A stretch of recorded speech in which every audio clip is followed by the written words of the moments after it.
Hello and welcome to How to Go Independent. Thanks for joining me today. In today's episode, it's going to be solo, just me. So if that doesn't interest you, you can move on right now. But I'm going to cover a question or a topic that honestly I probably should have covered about 20 episodes ago, in episode 1 or 2. This podcast is called How to Go Independent. The natural question that I probably should have followed from that is, what does that actually mean? What does it mean to, quote, be independent, end quote? After 6.5 years now of having my own practice, and about 6 years before that pondering having my own practice, I have an understanding in my own head and with the people I talk to regularly what that means. But a couple of things have come up in the last week that have reminded me that anytime you're trying to communicate something that you're very familiar with, you need to do the best to start at the beginning. And so this isn't to insult anyone who's already independent, who already has a good understanding of what that term tends to mean in our industry. It's more to make sure that anyone who's not independent and doesn't know exactly what that might entail, to help them understand it and get comfortable with it, or if nothing else, to make sure when we're talking to each other, if we say that word, we say, now what exactly do you mean by independent? And kind of know what questions to ask to clarify those sorts of things. So the first thing that popped up was actually just looking at my day today. This is a Monday as I record this. And I was just looking at my schedule. It's about 1:20 in the afternoon as I record this. And, my happens to be a busier than usual Monday for me. At 6:30 in the morning, I went to volunteer at a golf tournament to shuttle people back and forth from the clubhouse from the parking lot to the clubhouse. It happens to be a rainy day here in the Dallas area, or was this morning. So it was rainy and cold, and I was volunteering at an event that one of our key employees is very involved in and has a passion for. So several of us were helping out, which was great. So I did that for about 2.5 hours. Then at 10 o'clock this morning, we had one of my partners and I had a phone call with a potential strategic partnership. So had that scheduled, did that remotely from my partner. So we had 2 different phone lines. He concluded the call on the way to a client appointment. I did it from my office. Then I grabbed a bite to eat, and then had a quick phone call with a home office person from our broker-dealer firm about an issue I'm trying to get resolved. Then here in a bit, I'm going to go pick up my son from his preschool, run him to my wife, just logistically for the family. That was helpful today, so I'll be doing that. Then I'll get back to work then I'll pick something up, some computer equipment from someone that has some of our stuff. Long story, but at 2:30 or so, and then I'll get back to the office to work. So I give you that kind of very uninteresting agenda for the day, mostly because what I had to do and will have to do to get that kind of schedule set up, approved, reviewed, and think about the people that would care about what I'm doing on any given day, other than my clients when they need something specifically. There is no one who's monitoring my whereabouts, or I need to get those sorts of activities approved. So I guess that to me is one of the hallmarks of being independent. Who is setting your agenda? Who is setting your calendar? Who are you getting approval from? Is there such a thing as vacation? If you have to get vacation, you're probably not independent. That would be one determinant. If you're going to feel guilty, or you have to disguise or somehow obfuscate your schedule, where you spend your time, then you're probably not independent. I know a lot of my colleagues, or at least some of them in the wirehouse world, day to day, certainly no one is monitoring our whereabouts every minute of every day. But I certainly saw situations where there seemed to be a lot of quote-unquote appointments happening at 3:05 or 3:15 or 3:30 p.m., And, looking back, it appears to me that established advisors, once the market was closed, That was sort of their unofficial end of the day, but they weren't able to make that official because that's just not the culture of the firm they worked in. So if you're having to play games like that, you're not independent. So that kind of hit me this morning, but the idea was in my head already last week because in talking to one of my associate advisors who's talking to several of his colleagues and former colleagues about what life on this side of the employee world looks like, we realized there's this expectation or thought that somehow independent means you're out there building something from absolute scratch in terms of payroll or legal entities and figuring out who to use as money managers, building relationships individually, or who knows whether they're misconceptions because I don't know because I don't have them. But the idea is the word independence might connotate, if you think about the United States of America, becoming independent was, fighting a war, creating a new constitution, a new country, basically starting from scratch instead of the established, known constraints of the English king. Obviously, even though it was not ideal for many people, lots of people said, well, it's kind of the devil we know, and we shouldn't try to start over because, excuse my ignorance of the details of that historical argument, but you get the idea. So being independent, let me start there, is not starting a new country. It's more like, taking the Constitution and operating under it, just picking a new Constitution. So in that way, it's more like current day, emigrating from England to the United States. Same language, maybe a different side of the road to drive, different accent, but there are going to be rules in place. You're not starting from scratch. So that broadly said, what does it mean to go independent? Or to be independent, more specifically? The 2 or 3 big things I look at are, number one, where do you office? In most large brand name firms, obviously there are only a handful of locations that you can office from. If you live in Dallas-Fort Worth, for example, and pick any one of the big 3 or 4 biggest name, largest headcount, largest asset wirehouse firms, other than Edward Jones, those firms are only going to have a handful of offices in the metropolitan area. It's a decent sized metro area. So if you want to live out in the rural or very ex-urban areas, you're going to have quite a commute to get to your desk, to then often talk on the phone, email people, read things on the computer. Unless you're, one thing I've come to find, I would argue that anything that you need to do in our industry except meet with people face to face, meet with clients face to face, anything else, any other function, or at least core function, can be done remotely.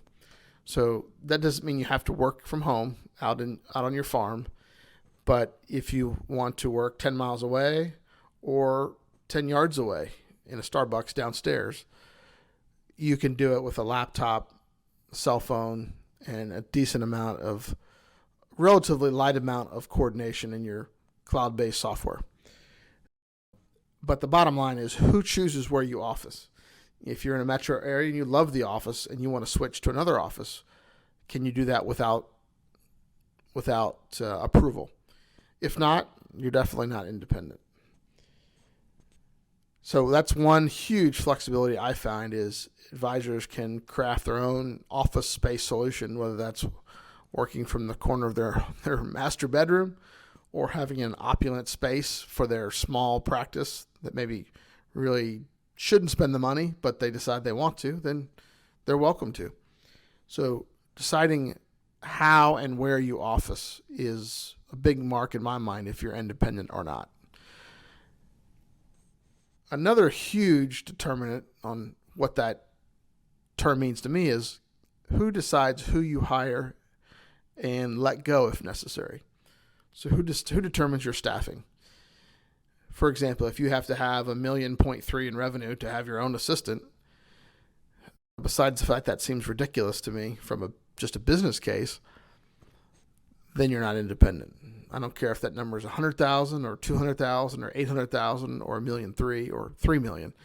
If you don't get to choose who works for you in terms of when you hire them, how much you pay them, if you share them with other people, what other people you share the assistants with, then you're probably not independent. So being independent means you do not have to incur the cost of an assistant if you are happy and or willing and able to do your own paperwork, which I know a lot of folks who are. And it may not be the most productive business use of an advisor's time, but there are lots of cases where I see that the goal is not to grow even necessarily a lot or much. It's to have a high quality of life from a hours work standpoint, stress level, and they just rather have the simplicity of knowing if someone screwed up, it was their own fault from a paperwork standpoint, and that might limit the upside, but they're fine with that because their own personal reasons, or they just haven't gotten to the point where they're willing to make the investment. When you're actually writing the check yourself, it's a little different than when your firm is taking the money in your payout and paying the assistant. It just feels different, and that's natural. Maybe I'll do a separate episode on that topic. But who, how, when, how much, all those questions around staffing is a very big determinant if you're independent or not. And the other kind of critical factor I see is who do you partner with and how? So as I've kind of alluded to in several episodes, I have several existing relationships with other advisors through either the advisor network that we've built or advisors who eventually, when they retire, will probably be in a position to buy out their practice. Those relationships were all developed organically without any interference from any manager, supervisor, higher up. The only supervision that's involved in being independent is around the actual running the business in terms of regulations, either industry or firm regulations, rules, policies. Never around who's going to partner with who and how you're going to split the revenue. All that is negotiated individually. That came up in my recent conversation with Brendan Day. It kind of hit me hard when he mentioned how that was what we had come to agree with our other partner as well. That was all self-driven, self-regulated. And if we want to change something, we discuss that, and it's up to us. Our broker-dealer firm wants no part of that. In fact, if you try to involve them, they'll tell us that. That's not their deal. That is not what they do. They also do not provide office space, and they do not provide assistance. So they do not want to get in the middle of office space, assistance, partnerships between advisors, relationships between advisor and assistants, relationships between a supervising OSJ, as we call it, an advisor. So that takes them, it does feel like the wild, wild west to some people in terms of not having that structure. But then again, you have organizations like our advisor network and others like it at different firms and our firm that have sprung up to provide some structure. So those are the three major categories that I think determine whether or not you're independent and what it means in my mind to say we are independent. It means we get to pick where we office, who we employ, how much we pay them, etc., and who we can partner with and how. So that's a fairly short list.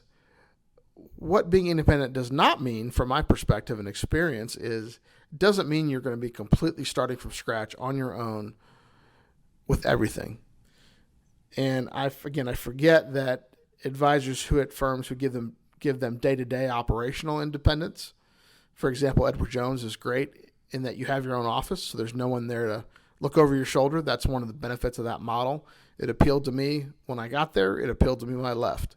I think it's a smart way to do business, to allow each advisor to grow the business the way they see fit, give them full autonomy. That is study after study. There's survey after survey. That's one way to increase people's satisfaction with their job. So if you're an employee, but you feel like you're not, if you feel like you have full control of your day, then that's a great way to retain employees, which I think is what Edward Jones has done for the most part.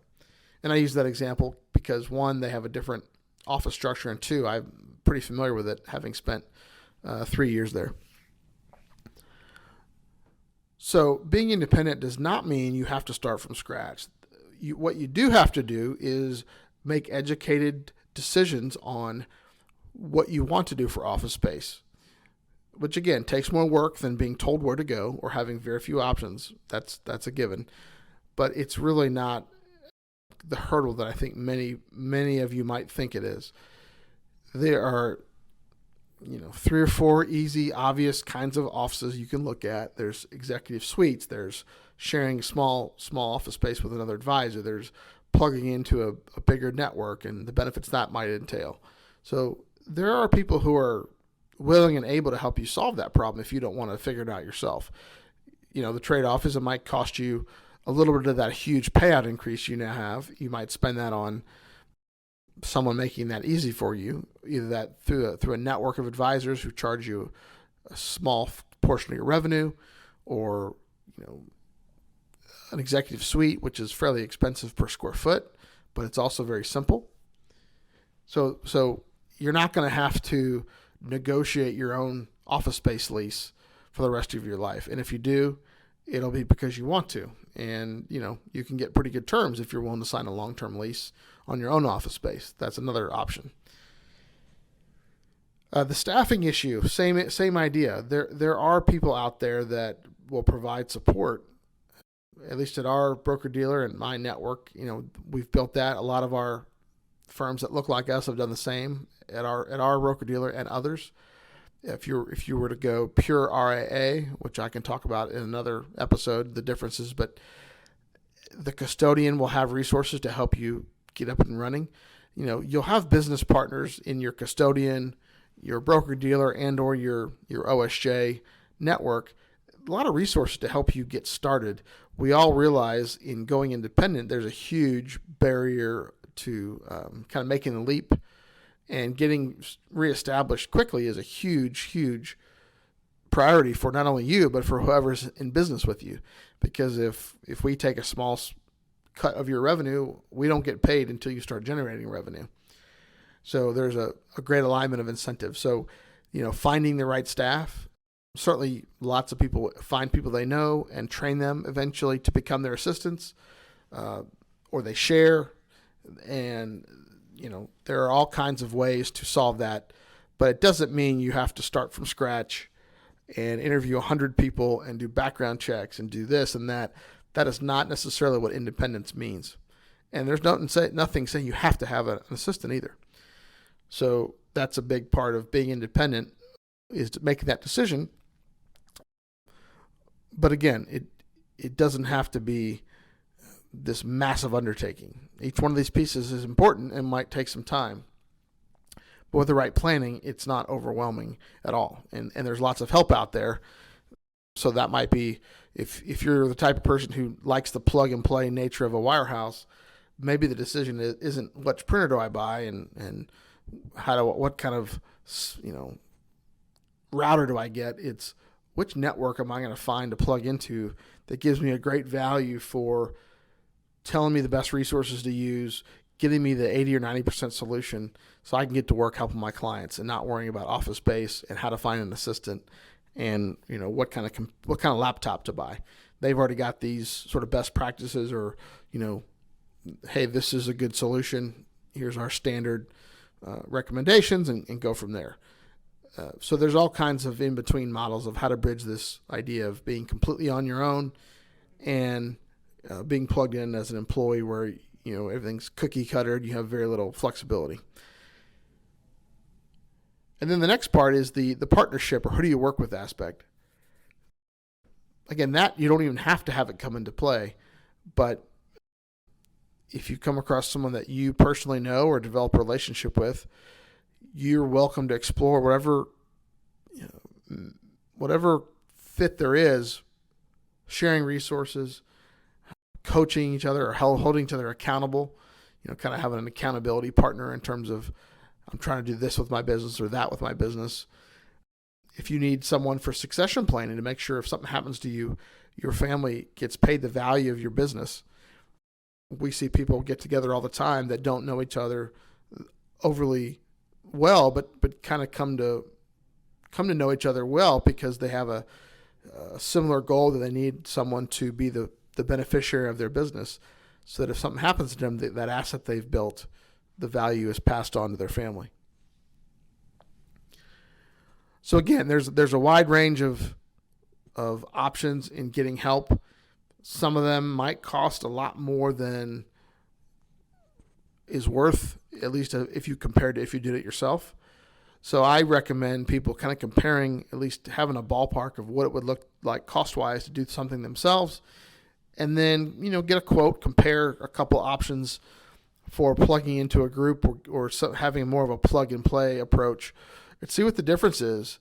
And just like we outsource our lawn care or our oil changes, oftentimes you're going to find that the learning curve, time, energy, and money that you would spend to master these things right away on your own is not worth what you pay in terms of shared revenue to get things set up, get up and running.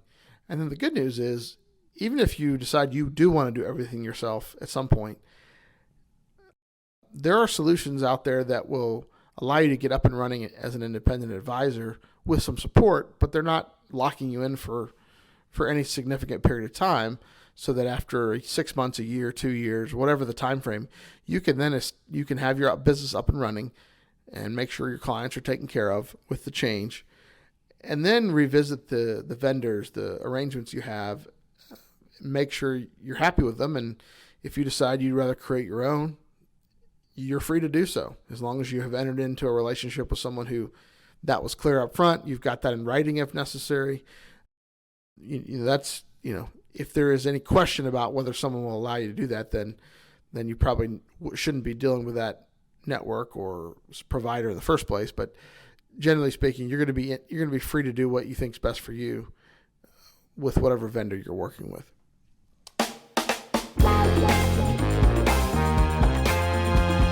So that was a pretty short, believe it or not, summary of some of the things I think it means, the ways I think it means to be independent, and what it doesn't mean. So if you have any questions, is it independent or not? If that were a game show, that would be probably not very interesting to many people. But if you have any questions for that hypothetical game show, is it independent? Then feel free to email me at sean@indiefa.com or leave us a review in iTunes, either with a question or comments. And until next time, we will see you later.